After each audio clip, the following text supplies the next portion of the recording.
What if the divine masculine loves you more than he will ever admit? Not in the loud dramatic way you see in movies, not with grand confessions or poetic messages at midnight, but in a quiet, restrained, almost unbearable way, the kind of love that sits heavy in the chest and never quite finds its way to the lips. Have you ever felt that? That strange contradiction where his actions feel intense, but his words feel absent? Where his silence feels loaded, not empty? Where you can sense something deeper beneath the surface, something he refuses to name.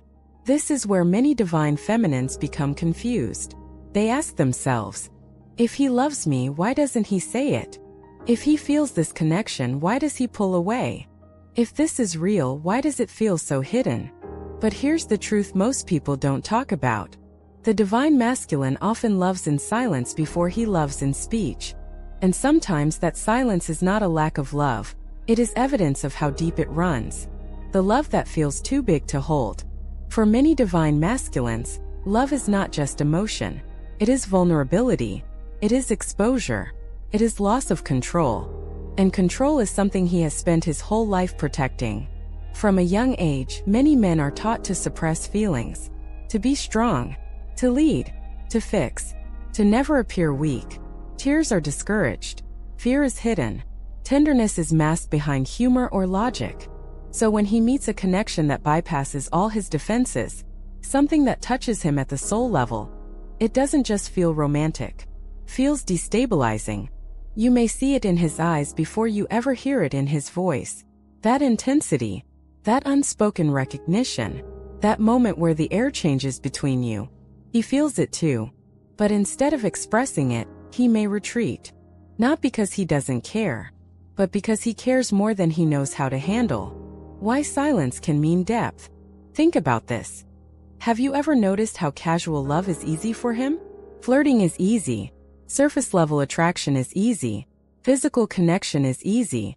Even temporary affection can be easy. But when it comes to you, something shifts.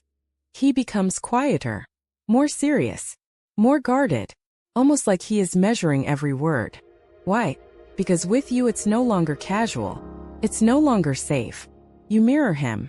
You trigger him. You see through him. And being seen that deeply can be terrifying. Silence in this case becomes protection. Protects him from saying too much. Protects him from feeling too much. It protects him from the possibility of losing something that suddenly matters. Have you ever noticed how the energy between you feels louder than the conversation itself? That's not your imagination. That's depth without language. The difference between indifference and emotional overwhelm. This is where discernment becomes important. There is a difference between someone who doesn't care and someone who cares so deeply that they shut down. Indifference feels light, detached, easy to walk away from. Emotional overwhelm feels heavy, charged, unfinished. When a divine masculine is indifferent, he disappears without residue. But when he loves deeply, even his absence feels present. You may feel him thinking about you, dreaming about you, watching from afar, wanting to reach out but stopping himself. You may notice strange synchronicities, moments where you both feel the pull at the same time. Why would someone who doesn't love you struggle so much to detach? Why would someone who feels nothing need so much distance? These are questions worth asking. The ego versus the heart. Inside him there is often a quiet battle. The heart says, "This is real. This is different. Don't lose her." The ego says, "This is too much. Stay safe. Don't surrender control." The heart wants closeness. The ego wants protection. And until he resolves that conflict, his love may exist in a state of tension, half expressed, half hidden. You may see it in the way he looks at you when he thinks you're not paying attention, in the way he reacts when you pull back, in the way his voice softens unexpectedly. These are micro-expressions of truth. Love leaks out in small ways before it ever becomes a declaration. The moment he realizes it's you, there is usually a turning point. It may not be dramatic. It may not involve fireworks or confessions. It might be subtle. Perhaps you stop chasing. Perhaps you focus on yourself. Perhaps you begin to detach emotionally. And suddenly something shifts in him. Because for the first time he feels the possibility of losing you. And loss clarifies love faster than comfort ever could. Have you ever noticed how he becomes more aware when you become less available? It's not manipulation. It's revelation. Distance forces him to confront what your presence meant. He begins to replay memories, small details. Conversations that once seemed ordinary now feel significant. He may not reach out immediately, but inside something is awakening. Love that moves in layers. The divine masculine often experiences love in stages: attraction, curiosity, connection, fear, withdrawal, reflection, awakening. You may be several layers ahead of him emotionally. You may have already accepted the depth of the bond, but he is still processing it. And processing does not look romantic from the outside. It can look like silence, confusion, distance. But beneath that exterior, something real may be unfolding. Real love is not always smooth. Sometimes it is messy. Sometimes it is delayed. Sometimes it is buried under years of conditioning and emotional armor. But buried does not mean absent. A question for you. Before you assume he doesn't love you, ask yourself, what does his behavior reveal beyond his words? Does he protect you in subtle ways? Does he react strongly when you pull away? Does he remember details about you that no one else would? Does his silence feel tense rather than empty? Love is energy before it is language. And some souls feel it long before they can speak it. The deeper invitation. This chapter is not about excusing inconsistency. It is not about tolerating disrespect or emotional unavailability. It is about understanding that deep love and emotional maturity do not always awaken at the same speed. He may love you deeply and still struggle to show it. But here is the most important truth. His inability to express love clearly does not define your worth. If anything, your role in this journey is not to decode every silence, but to remain anchored in your own self-respect. Because when love is real, it does not require you to shrink, chase, or beg for proof. It reveals itself slowly, steadily, undeniably. And sometimes, the deepest love is the one that trembles in the quiet before it ever finds its voice. In the next chapter, we will begin exploring the first unmistakable sign that the divine masculine loves you deeply, even if he has never said the words. Because actions, especially subtle ones, often speak louder than confessions ever could. Sign 1. He protects you even from a distance.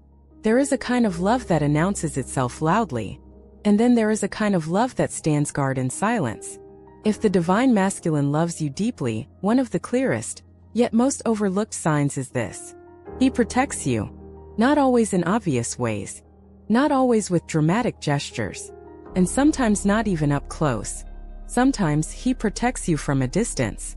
Protection is instinctual, not performed. For many divine masculines, protection is not a strategy. It is instinct. Before he can say, I love you, he may already be asking himself, is she safe? Is she okay? Who is around her? Is she being treated well? Protection often precedes confession, because protection feels safer than vulnerability. Think about this. Expressing love requires emotional exposure. It requires admitting that someone matters deeply enough to hurt you. But protecting someone, that can be done quietly. It can be done without revealing the depth of feeling behind it. And that is why this sign is so powerful. He may not tell you how much you mean to him, but watch how he reacts when you are upset. Watch how he responds when someone disrespects you. Watch how his energy shifts when you are in danger, even emotionally. There is a difference between casual concern and protective instinct. And when a divine masculine loves you deeply, the protection feels visceral. Emotional protection, the invisible shield. Protection does not always look physical. Sometimes it looks emotional. For example, you tell him about a stressful situation at work. He may not respond with poetic empathy. He may not even say the perfect comforting words. But notice what he does. Does he offer solutions? Does he analyze the problem? Does he try to help you strategize? To some, this may seem cold or overly logical. But beneath that logic is something deeper. He wants to fix what hurts you. Not because he sees you as incapable, but because your pain unsettles him. Your distress activates his protective wiring. Even if he struggles to hold space emotionally, He may attempt to shield you in the only way he knows how, by solving, planning, defending. Have you ever noticed how he becomes more serious when you're going through something difficult? That seriousness is not detachment. It is investment. When he steps back to protect you, this is where things become layered. Sometimes the divine masculine believes he is protecting you by stepping away. This is one of the most misunderstood dynamics in the twin flame journey. You may interpret his distance as abandonment, but internally he may be thinking, I'm not stable enough right now. I don't want to hurt her. I need to fix myself before I can show up fully. Now, this does not excuse inconsistent behavior, but it reveals something important. Men who feel nothing do not worry about damaging you. Men who are indifferent do not question whether they are good enough for you. The very fact that he withdraws out of fear of hurting you can be evidence that you matter more than he feels ready for.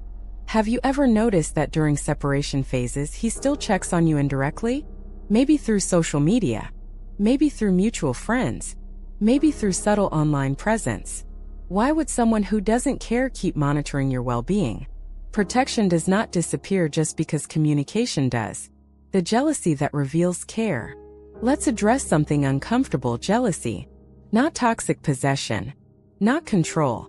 But subtle, contained jealousy. If he loves you deeply, the idea of someone else hurting you, or replacing him, unsettles him more than he admits. He may not openly compete. He may not confront you. But watch his micro-reactions. Does his tone change when you mention another man? Does he become quieter? More attentive? More alert? Jealousy, when healthy, is not about ownership. It is about emotional investment. You do not feel threatened by losing something you never valued. And when he values you deeply, the thought of you belonging to someone else stirs something primal inside him. Again, he may not articulate it, but you can feel it. Physical protection. The body language of care. Sometimes protection is visible in simple body language. If you are walking together, does he subtly position himself closer to traffic? Does he place his hand on your back in crowded spaces? Does he scan the environment without even realizing he's doing it? These are subconscious behaviors. They are not romantic performances. They are instinctual signals of attachment. The nervous system does not lie. When a man feels bonded to you, his body becomes alert to your safety. Even if he is emotionally guarded, his physical responses may reveal what his words conceal. The protective silence. There is another layer to this sign, one that is harder to see. Sometimes he protects you by not telling you everything he feels, because to confess fully would mean pulling you into his internal chaos. If he is struggling financially, emotionally, or spiritually, he may withhold, not to exclude you, but to avoid burdening you. Again, this is not always healthy, but it often comes from a place of wanting to shield you from his instability. Have you ever sensed that he carries things alone? That he rarely vents fully? That he keeps parts of his struggle hidden? For many divine masculines, love activates responsibility, and responsibility can feel heavy. So instead of leaning on you, he may try to handle everything himself. Protection in this case looks like silent endurance. A story to reflect on. Imagine this. A man meets a woman who awakens something deep inside him. He feels seen, inspired, challenged, but he is not yet where he wants to be in life. He feels pressure to succeed, to provide, to be strong. He believes she deserves stability, certainty, clarity, and he is still becoming that man. So instead of pulling her into his uncertainty, he steps back. Not because he doesn't love her, but because he believes loving her means not dragging her through his unfinished chapters. From the outside it looks like retreat. From the inside it feels like protection. This is the paradox. The question you must ask. When you look at his behavior, ask yourself, does he show concern for my well-being, even when we are not close? Does he react when I am threatened emotionally or physically? Does he attempt to help, fix, defend, or shield? Does his distance feel like avoidance, or like hesitation rooted in responsibility? There is a difference, and discernment is key. The deeper truth. If the divine masculine loves you deeply, he does not want the world to harm you. Even if he cannot yet give you everything you need. Even if he is still learning how to love openly. Protection is often the first language of his heart. Before, I love you. Before commitment, before clarity, there is instinct. And instinct rarely lies. In the next chapter, we will explore the second sign, the one that reveals itself through cycles, returns, and the undeniable inability to truly let you go. Because when love is shallow, walking away is easy. But when love is deep, distance never feels final. Sign 2, he cannot fully let you go. There is a difference between someone who leaves and someone who tries to leave. When a divine masculine loves you deeply, you will often notice a pattern that feels confusing, emotional, even exhausting at times. He pulls away, but he never truly disappears. He creates distance, but he never fully detaches. And no matter how much time passes, no matter how many attempts he makes to move on, something always pulls him back into your orbit. Why? Because deep soul connections are not dismissed, they are wrestled with. The push-pull dynamic. Not random but revealing. At first, the cycle may feel chaotic. He gets close. He opens up. He softens. Then suddenly he retreats. Communication slows. Energy shifts. Walls rise. You may think, that's it. He's done. But then, a message appears. A reaction to your story. A casual check-in. A sudden re-emergence just when you start stabilizing without him. Coincidence? Or something unresolved? Here's the truth. When someone does not care, they do not circle back. Closure feels clean with indifference. But when love runs deep, detachment feels incomplete. An incomplete energy always seeks resolution. Why he tries to let you go. If he loves you, why does he try to leave at all? Because deep love activates deep fear. For many divine masculines, loving you means losing emotional control, facing unhealed wounds, confronting vulnerability, risking rejection, surrendering ego. That is not a small thing.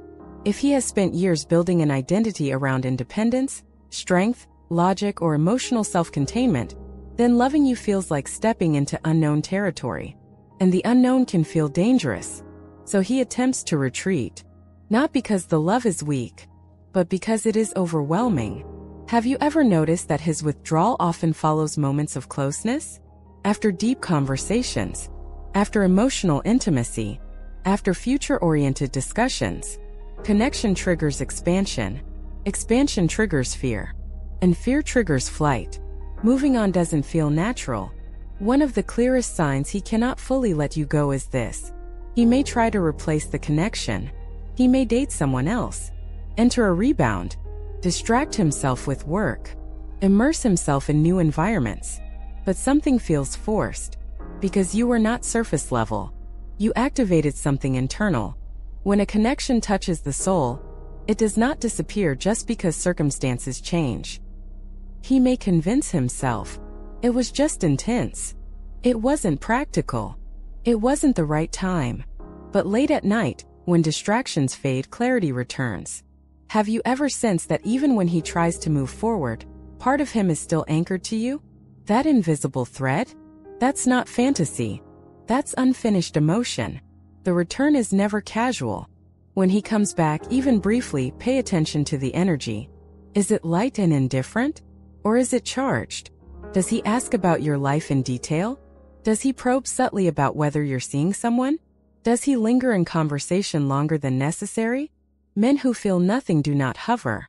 Men who are indifferent do not monitor. Men who are done do not return repeatedly.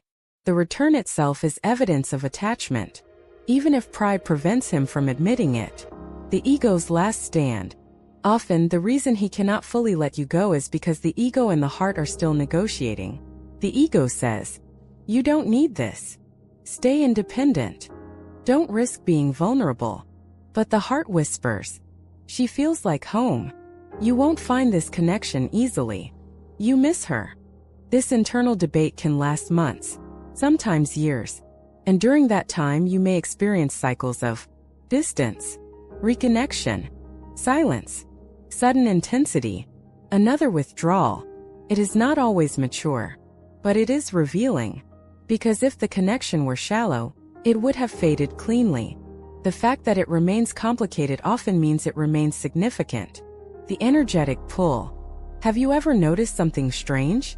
You begin to genuinely detach. You focus on yourself. You heal.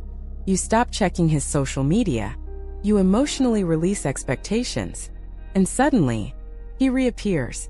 Calls, texts, likes old photos, finds an excuse to reach out. Why does this happen so often? Because energetic cords shift. When you stop chasing, the dynamic changes. The pressure lifts. And sometimes that absence of pursuit allows him to feel the space more clearly. Love is often most visible in absence. When you are no longer energetically holding the connection alone, he feels the weight of what could be lost. And that realization can trigger return. A story to consider. Imagine a man who meets a woman unlike anyone he's ever known. She challenges him, inspires him, sees him. He feels exposed, in both beautiful and terrifying ways. So he convinces himself it's too intense. He pulls back. He dates someone safer, less triggering, less deep. But months later, he finds himself comparing. The conversations feel lighter. The connection feels easier. But it doesn't feel alive. And in quiet moments, he replays memories of the one woman who unsettled him, because she awakened him. Eventually, curiosity turns into longing. And longing turns into contact. Because some connections refuse to be ignored. The difference between attachment and depth. Now discernment again matters. Some people return out of ego validation. Some return out of loneliness. But a divine masculine who loves deeply returns differently. He seems reflective, more thoughtful, more aware, more softened. He may not articulate everything, but his energy feels less reactive and more intentional. You may sense growth, or at least internal struggle. The difference is this. Attachment seeks comfort. Depth seeks alignment. If he keeps returning while actively working through himself, that is different from someone who simply misses attention. Why he cannot erase you. When someone touches your soul, you do not get over them quickly. You integrate them. The divine masculine may not talk about soul contracts or spiritual bonds, but he feels the imprint. Certain songs remind him of you. Certain places trigger memories. Certain life milestones feel incomplete without you. Even if he suppresses it consciously, the subconscious holds the record. That is why complete erasure rarely happens. He may create space, but you remain relevant. The question you must ask yourself, before interpreting every return as destiny, reflect. Is he evolving? Is the cycle shortening? Is awareness increasing? Is accountability growing? Deep love is one thing. Emotional maturity is another. The sign here is not just that he comes back. It is that he cannot detach cleanly.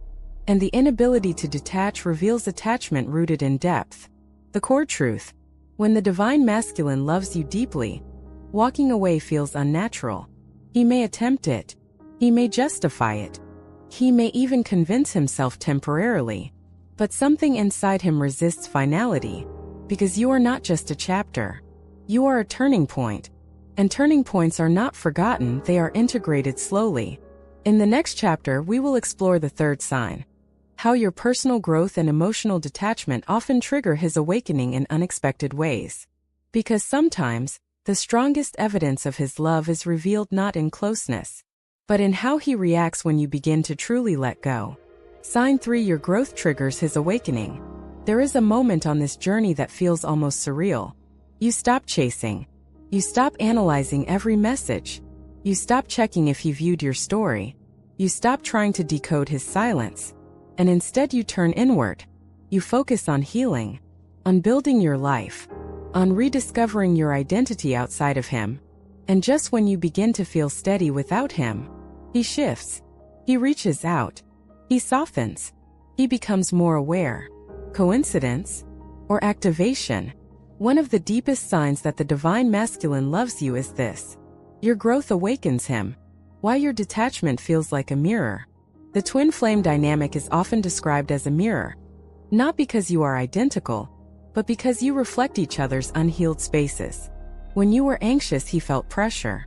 When you chased, he felt pursued.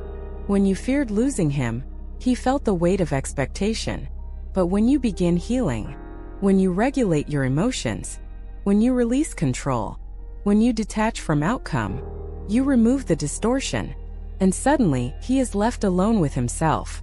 Without your energy compensating for his avoidance, without your pursuit stabilizing the connection, without your emotional intensity filling the space. Growth disrupts the old dynamic, and disruption forces awareness.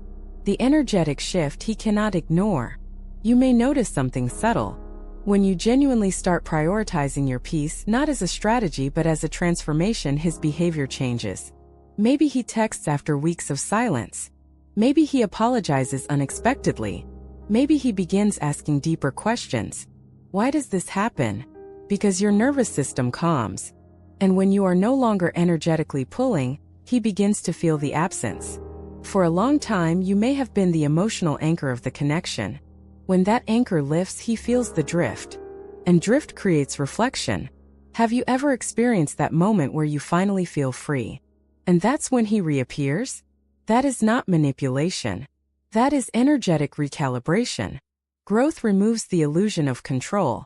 When you were chasing, he unconsciously felt control. He knew you were there.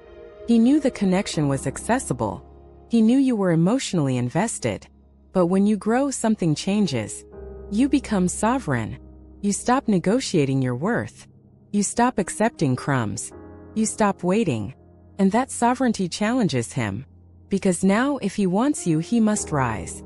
He must communicate. He must be intentional. He must confront his fears. Growth forces accountability. And accountability forces awakening. A story of awakening. Imagine this. A woman spends months trying to understand why a man she loves keeps pulling away. She sends long messages. She reassures him. She explains her feelings repeatedly. Eventually, exhausted, she stops. Not out of anger, but out of clarity. She begins therapy. She pours into her career. She reconnects with friends. She laughs again. Her energy becomes lighter, grounded. She no longer needs him to feel whole. And suddenly he notices. He sees her glowing, independent, stable. For the first time he realizes, she doesn't need me. And that realization doesn't inflate his ego. It humbles him. Because now, love is no longer guaranteed access.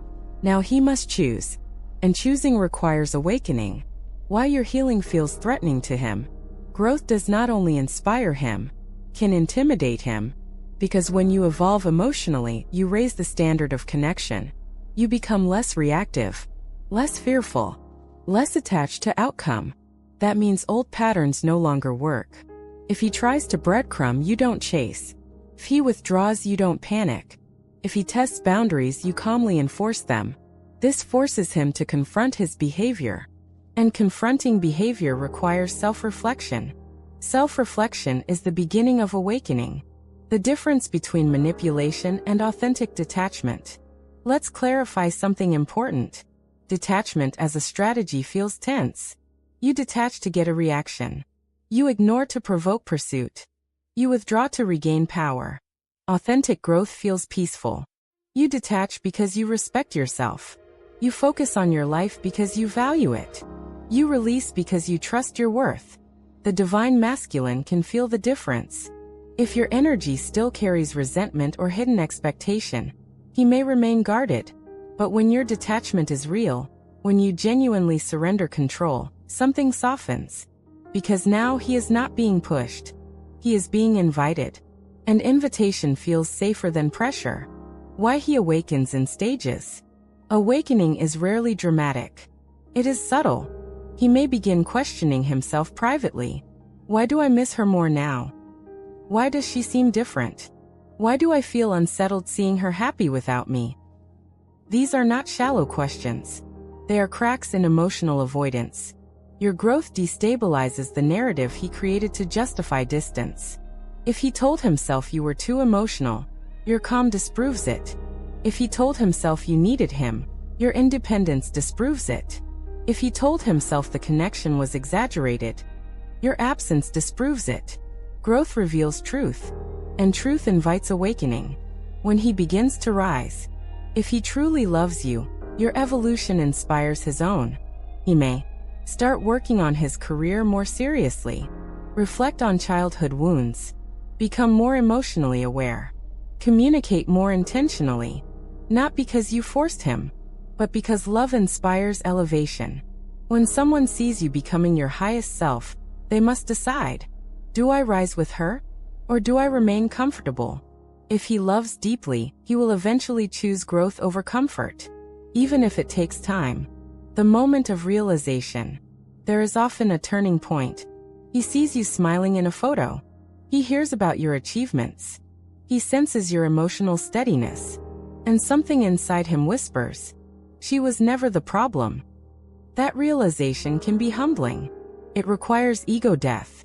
It requires admitting that fear, not incompatibility, created distance. And ego death is the doorway to awakening. The question for you. As you grow, ask yourself, am I evolving for him, or for myself? Because true awakening in this journey begins with self-alignment. When you grow for yourself, you become magnetic. Not because you are trying, but because wholeness attracts reciprocity. And when he feels that shift, he must confront his own readiness. The core truth. If the divine masculine loves you deeply, your growth will not push him away permanently. It will activate him. It may take time. It may involve internal resistance. But your healing becomes a catalyst. Because deep love does not want you smaller. It wants you radiant. And when you become radiant, he sees clearly what he stands to lose, or rise toward. In the next chapter, we will explore another subtle yet powerful sign. How he remembers the smallest details about you, even when he pretends not to care. Because when love is deep, nothing about you is ever truly forgotten. Sign 4. He remembers the smallest details. There is something incredibly revealing about memory. Not the obvious kind, birthdays, anniversaries, major milestones. But the small things. The offhand comment you made 6 months ago. The dream you casually shared at 2 a.m. The way you take your coffee. The song that made you cry once in the car. When a divine masculine loves you deeply, he remembers. And not because he is trying to impress you, but because when something touches the heart, the mind records it differently. Memory as emotional imprint. We remember what matters. The brain does not prioritize everything equally. It filters constantly, keeping what feels significant and discarding what feels irrelevant. So when he recalls something tiny about you, something even you forgot you said, it is not random. It means your words registered. Your emotions registered. You registered. Have you ever been surprised when he referenced a detail from long ago? Maybe you once mentioned wanting to visit a specific country. Months later, he casually brings it up. Did you ever look into that trip to Italy you talked about? You pause. You barely remember saying it. But he does. Why? Because when you speak, he listens more closely than he lets on. The quiet observer. The divine masculine often observes more than he expresses. He may not verbalize affection constantly. He may not shower you with compliments. He may not articulate every emotion. But he watches. He studies your patterns. He notices your shifts in mood. He learns your reactions. You might think he is emotionally detached. But in reality, he may be internally cataloging everything about you. The way your voice changes when you are nervous. The subtle difference between your real laugh and your polite one. The foods you pretend not to like, but secretly enjoy. These are not surface observations. They are signs of emotional investment.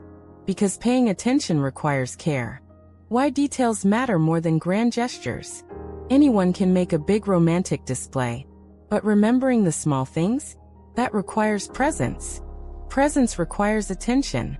And attention requires value. If he remembers the coffee order you mentioned once. If he recalls the name of your childhood pet. If he brings up a book you said changed your life.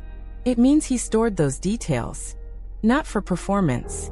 But because something inside him marked them as important. Love deepens memory. The science of emotional encoding. Emotion enhances memory. When we experience something emotionally significant, the brain encodes it more strongly. If your conversation stirred him, challenged him, inspired him, comforted him, those moments became anchored, even if he does not consciously analyze it. That's why, during separation phases, Memories resurface unexpectedly for him. A random scent, a familiar melody, a phrase someone else says that sounds like you.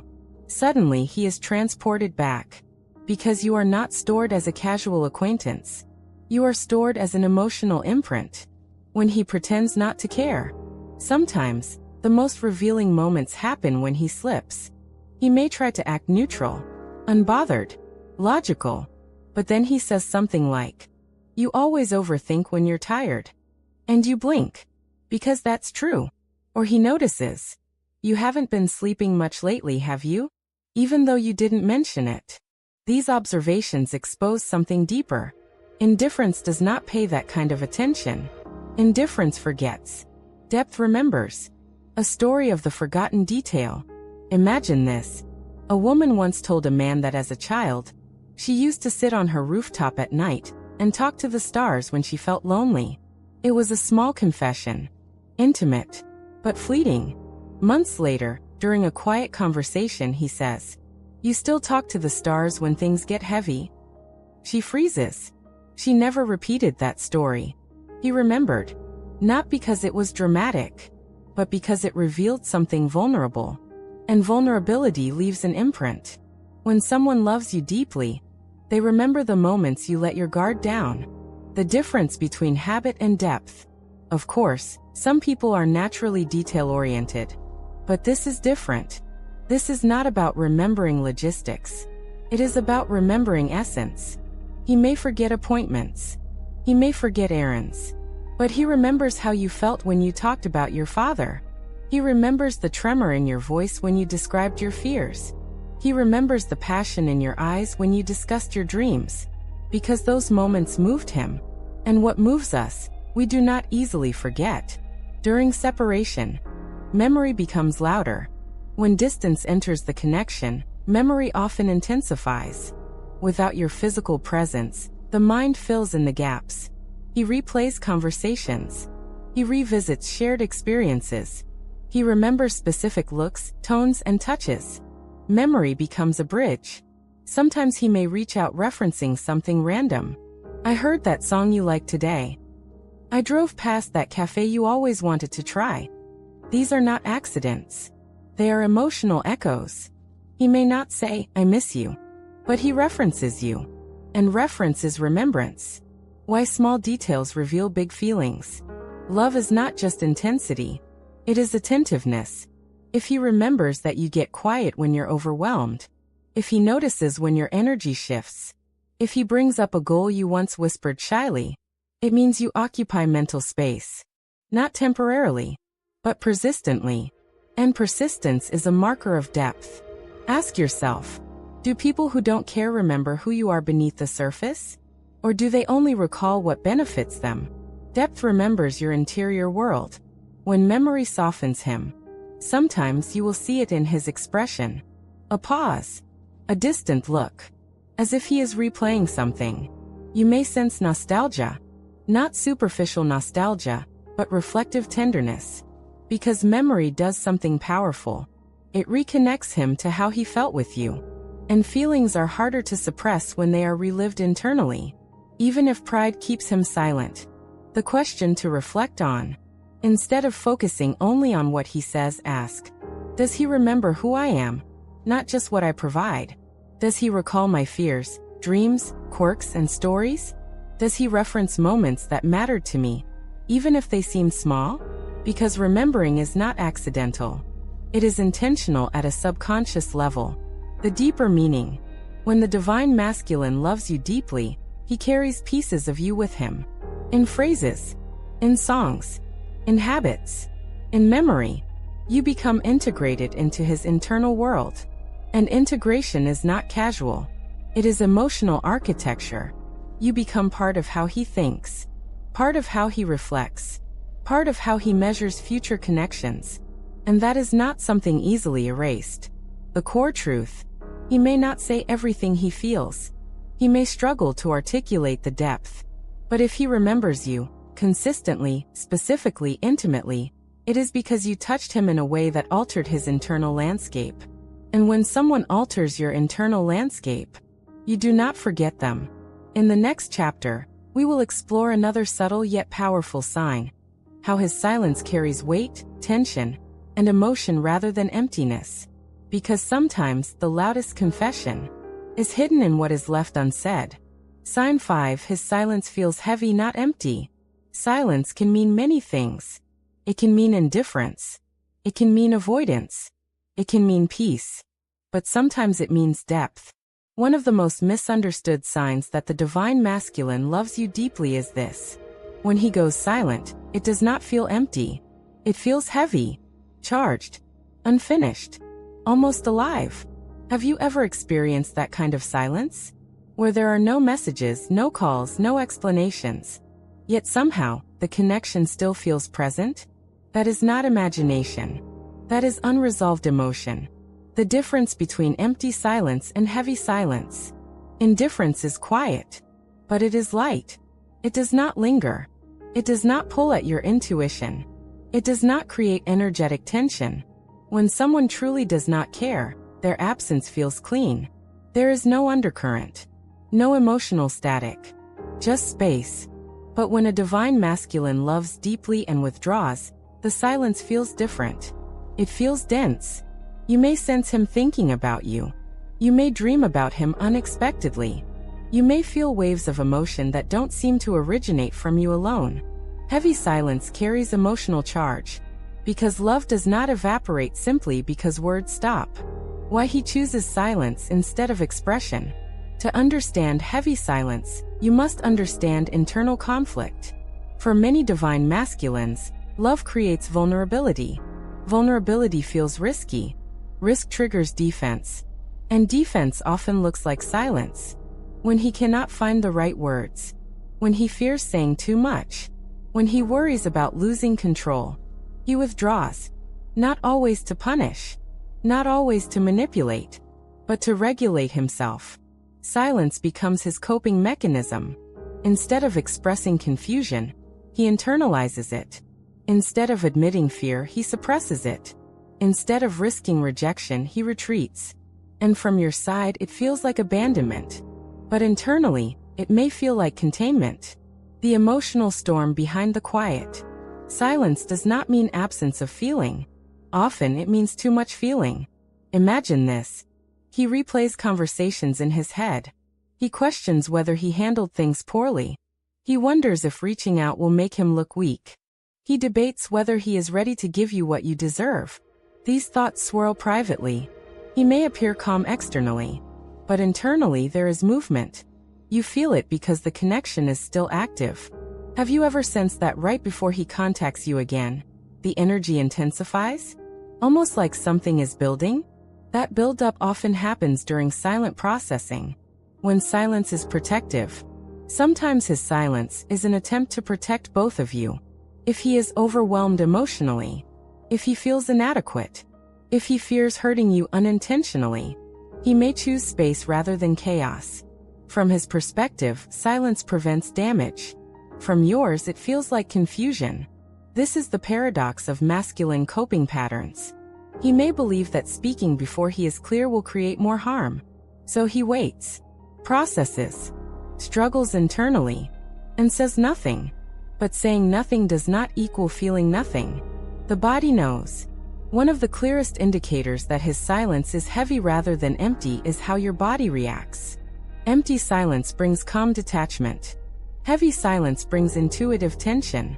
You may feel sudden waves of emotion, unexplained nostalgia, a sense of unfinished conversation, dreams that feel unusually vivid. While it's important not to romanticize absence, it's equally important to recognize energetic difference. Your nervous system often detects what words do not reveal. A story of heavy silence.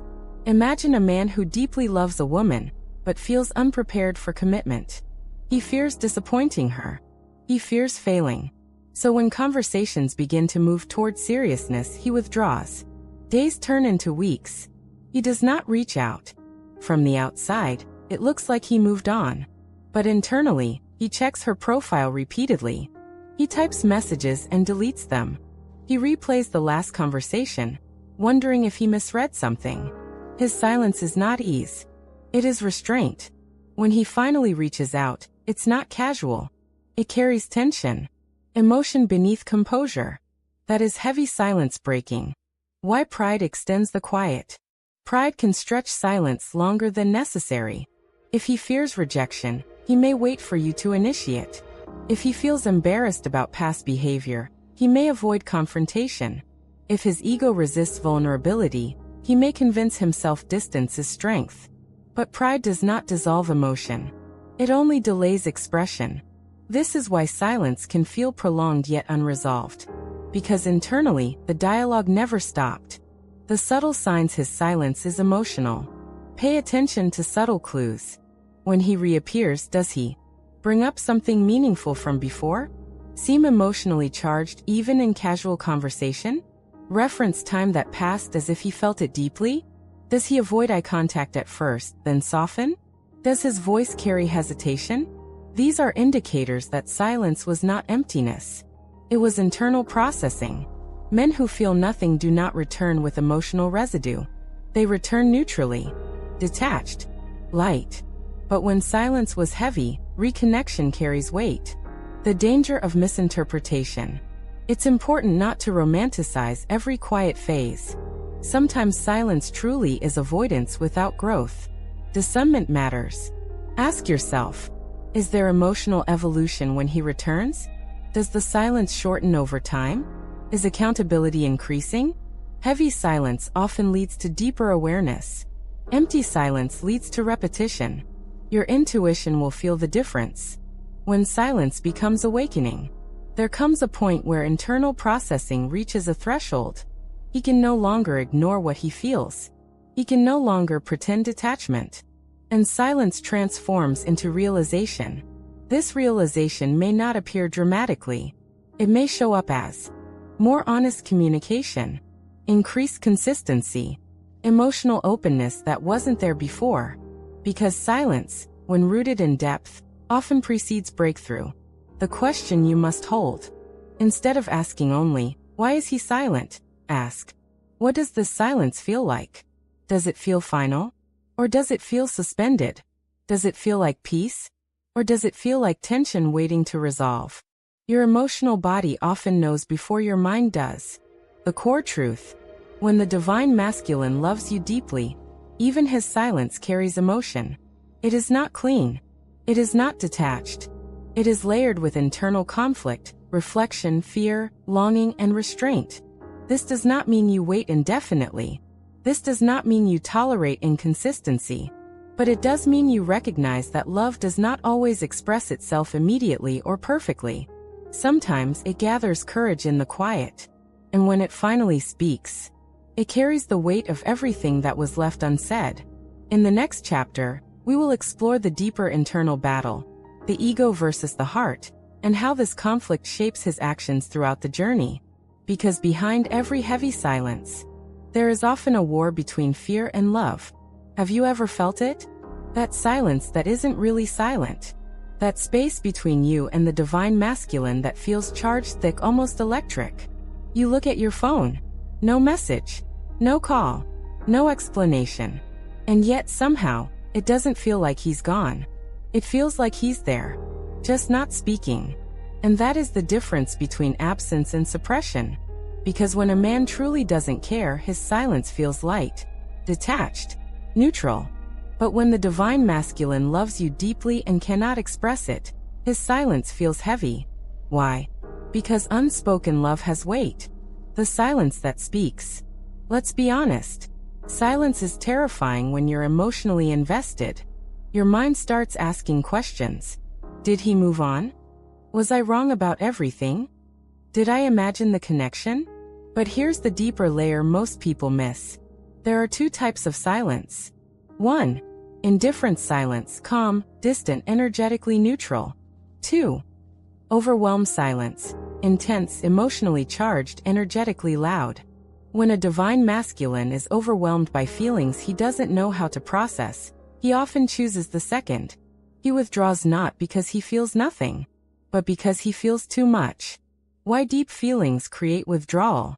The divine masculine archetype is wired differently. From childhood, many men are taught, don't cry, Don't be too emotional. Stay strong. Stay logical. Stay in control. Now imagine what happens when he meets a woman who destabilizes that control completely. You awaken parts of him he buried. You trigger vulnerability. You reflect back his deepest wounds. You stir emotions he cannot categorize. And instead of leaning in, he retreats. Not because you are unsafe, but because he feels unsafe inside himself. The energetic cord that doesn't break. Have you noticed something strange during separation? Even when you don't speak for weeks or months, you still feel him. Dreams. Sudden waves of emotion. Random memories surfacing. An urge to check on him at the exact moment he thinks about you. Coincidence? Or energetic connection? When a divine masculine loves deeply but suppresses it, he may go quiet externally. But energetically, the bond intensifies. Because what is repressed doesn't disappear. It builds pressure. And pressure has energy. That's why his silence feels different. It hums beneath the surface. Example scenario. Imagine this. You had a deep conversation weeks ago. He opened up slightly, just enough to show you there was something real beneath the surface. Then suddenly he pulls back. Short replies. Delayed responses. Eventually no contact. On the surface, it looks like disinterest. But then, he watches your stories. He asks mutual friends about you. He likes a photo at 2 a.m. He resurfaces at random moments with something that feels emotionally loaded. If he truly didn't care, why monitor? Why circle? Why reappear? Because detachment is quiet. But suppressed love is restless. The internal battle he won't admit. Inside him, a war is happening. His heart says, I miss her. She understands me. I feel alive with her. His ego says, if I need her, I lose power. What if she rejects me? What if I can't be what she expects? So what does he choose? Silence. Silence feels safer than vulnerability. But safe doesn't mean peaceful. His silence is heavy because it's full of things unsaid. The difference between ghosting and processing. Let's clarify something important. Not all silence is sacred. If someone is consistently disrespectful, manipulative, or emotionally abusive, that is not spiritual depth. That is avoidance. But when the divine masculine is processing, his silence carries emotional tension, subtle signs of connection, inconsistent attempts to reconnect, nonverbal cues of care. His absence still feels like presence. That's the key distinction. Ask yourself honestly, when he is silent, does it feel cold? Or does it feel like something unresolved is still alive? Why he struggles to speak? You might wonder, if he loves me, why doesn't he just say it? Because speaking love makes it real. And when something becomes real, it demands responsibility. Admitting love means stepping into vulnerability, risking rejection, facing personal shadows, letting go of emotional armor. For someone conditioned to equate vulnerability with weakness, this is terrifying. So instead of saying, I love you, he says nothing. But that nothing is loud. The weight you feel is mutual. Here's something many divine feminines don't realize. The heaviness you feel during silence? He feels it too. But he interprets it differently. You may experience it as longing. He may experience it as pressure. You may want clarity. He may feel overwhelmed by expectation. Both of you are sensing the same chord, just from opposite ends. The spiritual layer. On a soul connection journey, silence often serves a purpose. It forces growth. It exposes attachment. It reveals fear. When communication stops, you are left with yourself. No reassurance. No validation. No distraction. Just truth. And sometimes, the divine masculine's silence is not punishment. It's catalyst. It pushes you to ask, am I loving him, or am I depending on him? Is my peace anchored in his presence? Who am I without this connection? Silence strips illusions. And growth happens in what feels empty. The trap of over-pursuing. When faced with heavy silence, the instinct is to chase.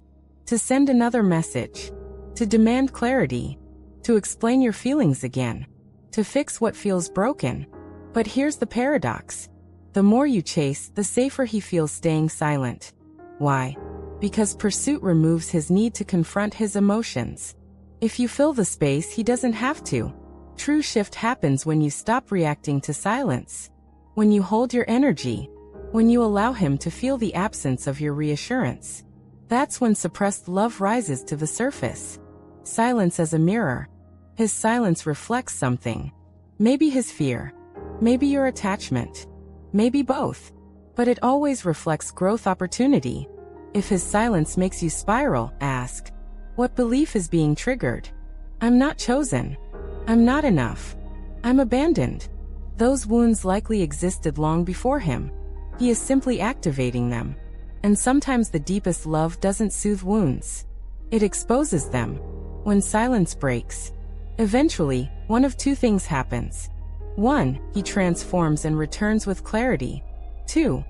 You transform and no longer need his return. Either way, growth occurs. And if he truly loves you deeply, suppression cannot last forever. Emotion is energy. Energy seeks expression. Silence cannot hold pressure indefinitely. One day he will speak. But whether he speaks to you depends on whether you've evolved beyond waiting. Final reflection for this chapter. Let me ask you something. When you close your eyes and think of him, does it feel unfinished? Does it feel unresolved? Or does it feel closed? Heavy silence often means the story is not over. But unfinished doesn't always mean destined. Sometimes it means lessons are still integrating. Powerful truth to remember. The divine masculine who loves deeply, but cannot express it will go quiet. But he will not go indifferent. Indifference is light. Suppressed love is dense. And you can feel the difference. Trust your intuition, not your fear. In the next chapter, we're going to explore the internal conflict of the divine masculine. The ego versus heart battle that keeps him stuck between running and returning. If this chapter resonated with you, pause for a moment. Breathe. And ask yourself, am I afraid of his silence? Or am I afraid of what it reveals inside me? Because sometimes, the quietest moments hold the loudest truths. Have you ever looked at him and thought, how can someone feel so deeply and still run? How can a man hold your hand like he never wants to let go, and then disappear when things become real? How can he look into your eyes with intensity, vulnerability flickering just beneath the surface, and then suddenly become cold, distant, guarded? If you've experienced this, you weren't imagining the connection. You were witnessing an internal war. Because when the divine masculine loves deeply but is not yet healed, love does not feel peaceful to him. It feels threatening. And until you understand the conflict happening inside him, his behavior will continue to look like contradiction. But it isn't contradiction.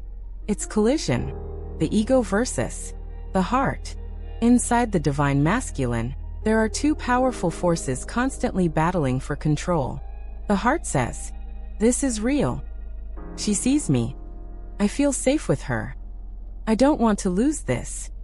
But the ego says, don't get too attached. If you need her, you lose power.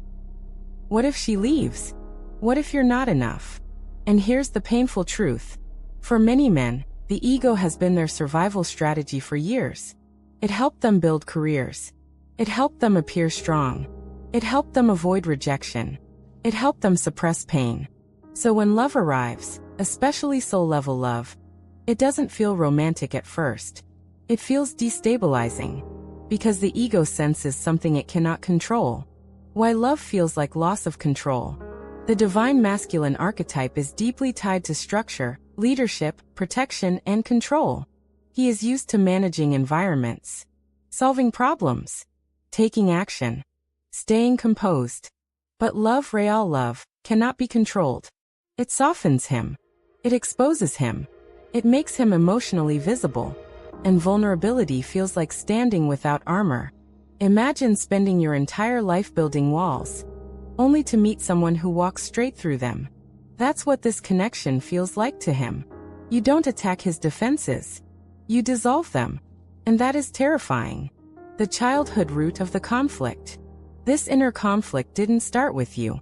It likely started long before. Many divine masculines grew up with subtle, or direct, conditioning. Don't cry. Be strong. Handle it yourself. Emotions are weakness. Men don't need reassurance. Over time, emotions became something to suppress rather than process. So when deep love surfaces, he doesn't have emotional tools to navigate it. Instead of saying, "I'm scared of how much I care about you," he says, "I need space." Instead of admitting, "I'm afraid you'll see my flaws," he withdraws. Instead of confessing, "I don't know how to love like this," he runs. Not because he doesn't love, but because he doesn't know how to hold love without losing himself. The fear of not being enough. There's another layer most people don't talk about. When a divine masculine meets a woman who truly sees him, something unexpected happens. He begins to see himself more clearly too. And sometimes, what he sees feels inadequate. If you are evolving, healing, growing spiritually or emotionally, he may secretly feel behind. If you communicate well and express emotions openly, he may feel clumsy and immature by comparison. Instead of rising immediately, he may retreat. Why? Because it's easier to leave than to risk being exposed as not enough. Have you ever noticed how he seems confident in most areas of life, but unsure around you? That's not weakness. That's depth. You matter. And when someone matters deeply, the stakes feel higher. The push-pull pattern explained. This inner conflict creates the classic push-pull dynamic. When his heart wins, he moves closer. He opens slightly. He becomes affectionate. He hints at the future. When his ego wins, he pulls back. He becomes logical. He questions everything. He creates distance. To you, this feels inconsistent. To him, it feels like survival. One part of him wants expansion.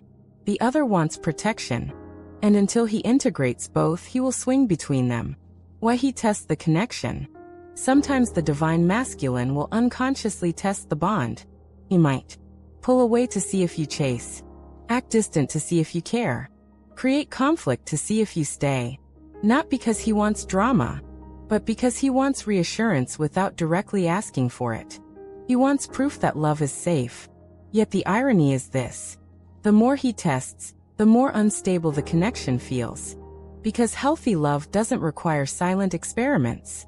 It requires courage. And courage is exactly what he is still learning. The shame he doesn't show.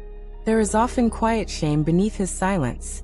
Shame for not communicating better, hurting you unintentionally, being emotionally unavailable, feeling deeply but acting distant.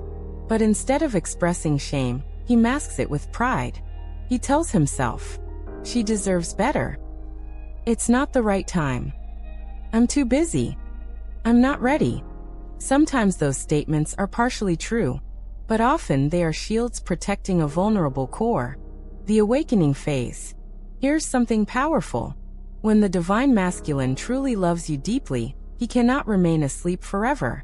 Love is catalytic. It disrupts comfort. It challenges ego. It demands growth.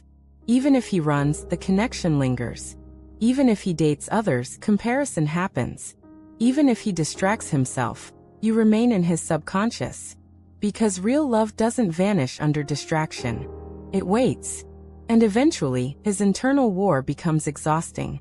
The ego cannot fight forever against something that feels aligned. One day, he will feel tired of running. Tired of suppressing. Tired of pretending. And that's when awakening begins. But awakening cannot be forced. It must be chosen. Your role in his conflict. This part is important. You are not responsible for healing him. You are not responsible for fixing his ego. You are not responsible for carrying the emotional weight of the connection. Your only responsibility is your own growth. Because here's the paradox. The more stable you become, the more secure you feel, the less you chase, the more you hold your energy, the less threatening love feels to him. When you don't demand, pressure, or over-pursue, his ego relaxes. When he sees that loving you does not mean losing himself, fear decreases. Your grounded presence becomes invitation rather than pressure. The moment of choice. Every divine masculine reaches a crossroads. He must choose comfort or growth, ego or heart, fear or vulnerability, distance or intimacy. And here is the truth no one wants to hear. Not all choose growth. Some stay in comfort. Some stay guarded. Some stay distracted. Some stay half awake. But the ones who truly love deeply and are meant to evolve, eventually surrender. Not to you, but to themselves. Why you must release the outcome. If you obsess over when he will awaken, you trap yourself in his timeline. But your journey is not about waiting. It's about becoming whole. If he rises to meet you, beautiful. If he doesn't, you will outgrow the version of love that required chasing. Either way you win. Because inner conflict is his lesson. Self-worth is yours. A final question. If he walked back into your life tomorrow, fully healed, emotionally available, ready to choose you, would you still be the same person you are today? Or would you have grown beyond the version of yourself that once tolerated inconsistency? This journey isn't just transforming him. It's transforming you. And sometimes, the greatest sign that he loved you deeply is that loving him forced you to level up in ways you never would have otherwise. In the next chapter, we'll uncover the deeper truth about divine love on the twin flame journey, and why sometimes love isn't meant to comfort you but to awaken you. Take a breath. And remember, his conflict is not your failure. It is his evolution waiting to happen. Let's pause for a moment and ask the question most people are afraid to ask. What if this love was never meant to be easy? What if it wasn't sent to comfort you but to awaken you? When we talk about the divine masculine loving deeply, we often imagine something romantic, grand gestures, emotional confessions, undeniable devotion. But on a twin flame journey, deep love rarely begins as softness. It begins as disruption. It shakes your foundation. It challenges your identity. It exposes your fears. It confronts your attachments. And if you misunderstand that, you'll spend years thinking something is wrong, when in fact, something sacred is unfolding. Love that feels like fire. Most relationships are built around compatibility, shared interests, shared goals, shared lifestyles. But twin flame love isn't just about compatibility. It's about mirroring. He reflects your wounds. You reflect his fears. He triggers your abandonment. You trigger his vulnerability. And suddenly this isn't just romance. It's transformation. Have you ever noticed how no one has triggered you quite like him? And no one has expanded your heart quite like him either? That's not coincidence. That's catalytic energy. Deep love on this journey doesn't tiptoe around your insecurities. It illuminates them. And illumination can feel uncomfortable before it feels freeing. The illusion of happily ever after. We've been conditioned to believe that if love is real, it should be smooth. But what if real love is designed to refine you first? On the twin flame journey, union is not the starting point. Evolution is. Before harmony, there is exposure. Before stability, there is separation. Before reunion, there is self-realization. And many people confuse the separation phase as failure. But sometimes, distance is not the end. It's the initiation. Separation as spiritual surgery. When the divine masculine pulls away, it feels devastating. You question everything. You replay conversations. You wonder what you did wrong. But what if separation isn't rejection? What if it's spiritual surgery? When you're alone, you're forced to face yourself without distraction. Without his validation. Without his presence. Without the comfort of the connection. You begin to ask deeper questions. Why did his withdrawal shatter me? Why do I feel incomplete without him? What part of me feels abandoned? And slowly, you realize something powerful. He didn't create your wounds. He activated them. And activation is not cruelty. It's revelation. Are you loving from fear or wholeness? Here's a hard but necessary reflection. When you think about him, what do you feel most strongly? Longing? Or fear of losing him? Because there is a difference. Loving from fear sounds like, I can't live without him. He's my only chance at happiness. If he chooses someone else, I'm broken. Loving from wholeness sounds like, I care deeply about him. I cherish what we shared. But my peace does not depend on his return. The twin flame journey forces you to shift from fear-based attachment to soul-based alignment. And that shift doesn't happen overnight.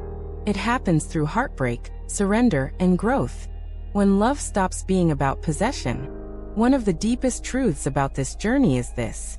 If you truly love someone at a soul level, you want their highest evolution, even if it doesn't include you in the immediate moment. That doesn't mean you don't desire union. It means you no longer cling to it from desperation. You release control. You trust timing. You understand that forcing connection only delays growth. And here's the paradox. The moment you stop gripping the outcome is often the moment energy shifts. Because unconditional love is powerful. Not passive. Not weak. But expansive. The masculine and feminine balance. The divine masculine and divine feminine are not just two people. They are energies within both of you. The feminine represents intuition, surrender, flow, emotional depth. The masculine represents structure, action, logic, grounding. When these energies are unbalanced, chaos happens. If the feminine overchases, she abandons her flow. If the masculine overwithdraws, he abandons his heart. Union requires internal balance first. And that's why the journey feels personal before it feels relational. He must integrate his heart and ego. You must integrate your intuition and boundaries. Only then can external union feel stable. The pain has purpose. You might be thinking, if this love is divine, why does it hurt so much? Because growth hurts. Letting go of old patterns hurts. Facing abandonment wounds hurts. Releasing control hurts. But pain on this journey is not punishment. It's purification. Every tear you've cried. Every night you questioned your worth. Every moment you chose self-respect over chasing. It was building you. You are not the same person you were when you first met him. You're stronger. More aware. More self-reflective. That's not accident. That's alchemy. Not all twin flames end in union. Here's a truth that requires maturity to accept. Not every twin flame story ends in physical partnership. Sometimes the purpose was awakening. Sometimes the purpose was redirection. Sometimes the purpose was teaching you what depth feels like, so you never settle for shallow again. And if that realization makes you feel resistant, ask yourself, are you attached to him? Or attached to the idea of destiny? Because destiny is not about clinging. It's about alignment. If two people are aligned in growth, they meet again naturally. If one outgrows the other, the path diverges peacefully. Both outcomes serve evolution. The real sign of deep love. We've talked about signs he loves deeply. But here's the deeper truth. The greatest sign of divine love is not obsession. It's transformation. If loving him made you heal childhood wounds, set stronger boundaries, value yourself more, choose growth over chasing, step into your power, then the love was real. Even if the outcome isn't what you imagined. Because shallow love entertains you. Divine love transforms you. The ultimate surrender. At some point, you reach a turning point.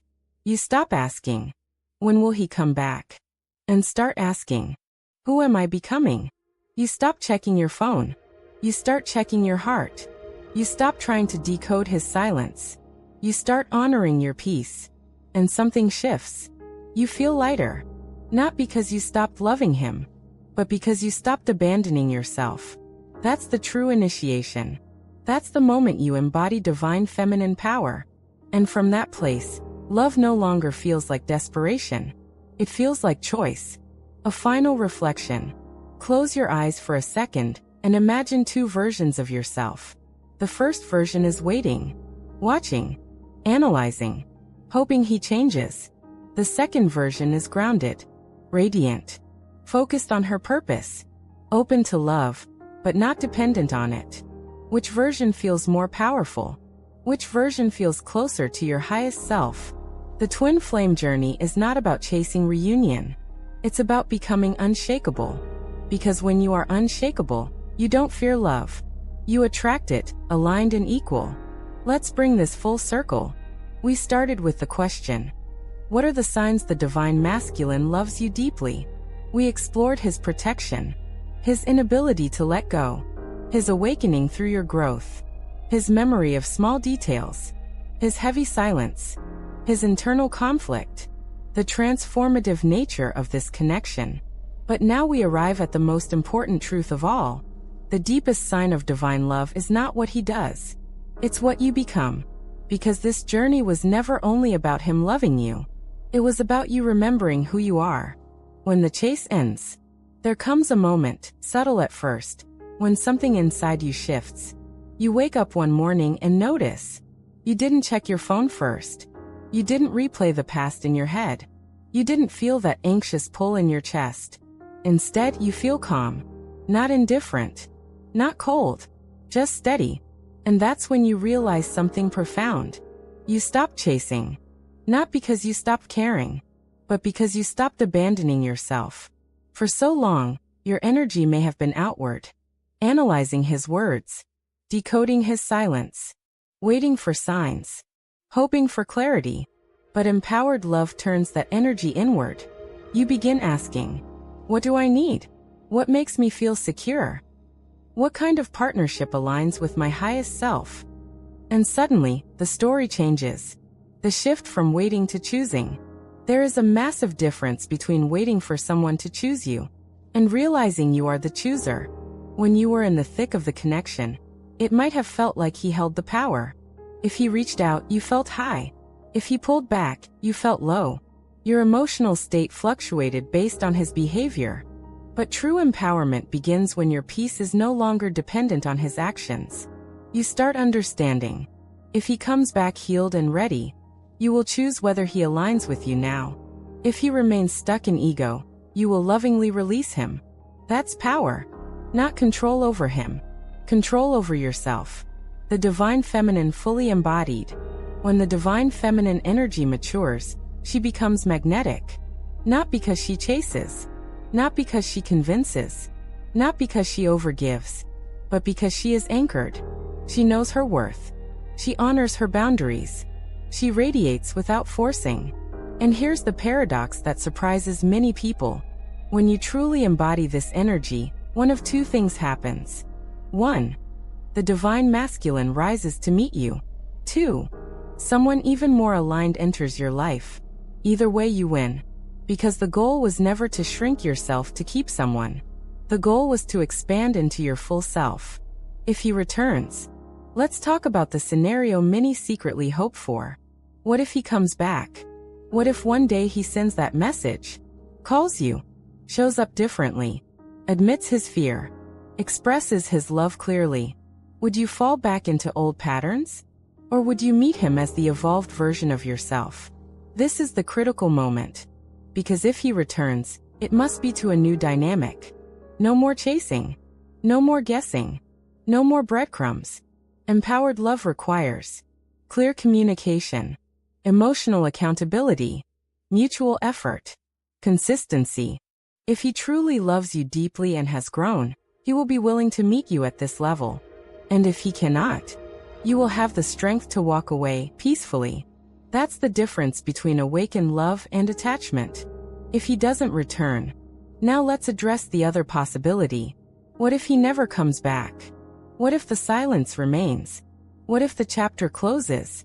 This is where many people resist reality. But here is the liberating truth. If someone cannot meet you in growth, they are not your final destination. They were your catalyst. And catalysts are powerful, even if temporary. Think about who you were before you met him. Think about who you are now. Stronger, more self-aware, more emotionally intelligent, more spiritually grounded. That evolution did not happen by accident. It happened because love stretched you. And nothing that expands your soul is ever wasted. Love without attachment. The highest expression of divine love is this: I love you, and I release you to become who you are meant to be. That doesn't mean you stop feeling. It means you stop gripping. You understand that love is not possession. It's alignment. If two people are aligned in truth, they will find each other again naturally. If not, forcing it only delays peace. And peace, real peace, is priceless. The energy you radiate now. Here's something beautiful. When you stop chasing and start embodying your worth, Your energy shifts. You glow differently. You speak differently. You carry yourself differently. People notice. Opportunities appear. New connections arise.